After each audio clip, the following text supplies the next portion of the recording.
บรรยากาศภายในรถบ้านตะงอยอำเภอตะงอยโน่นมานี่มาไม่น้ำแห้งน้ำแห้ง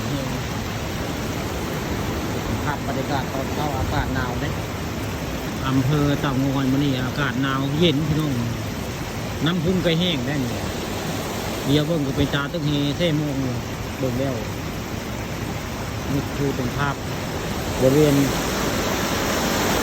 ทางน้ำเล่นวัดตะงอยอำเภอตะงอยเรือตาตะเพียนครับผมน้ำมาเนี่ยเจ้าแม่จะปิดไว้เจ้าแม่ปิดไว้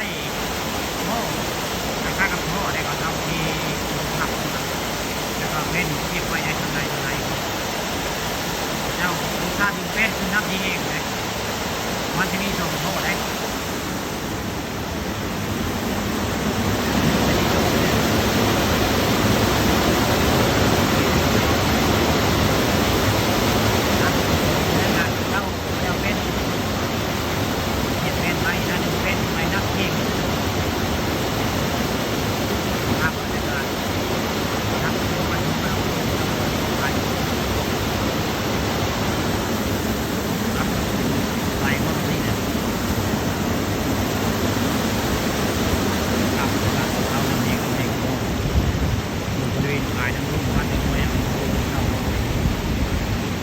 มาทำมาตรง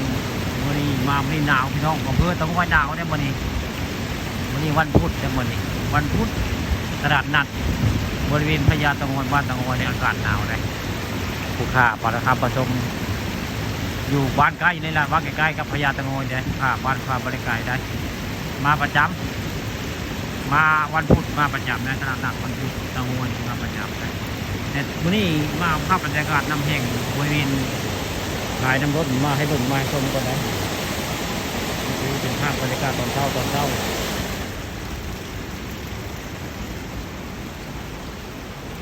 น้ำกระแห้ง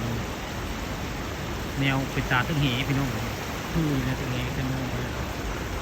แนวคือสีได้นี่คือเป็นภาพบรรยากาศในภายในรุ่นบ้านตะงอยอำเภอตะงอยนี่คือเป็นความเสียหายของเพื่อนภาพเสียหาย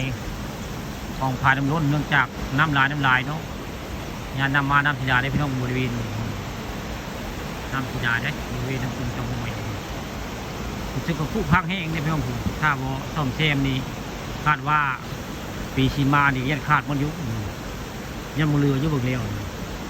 นี่เป็นภาพบรรยากาศโดยรวมภาพรวมของความเสียหายของ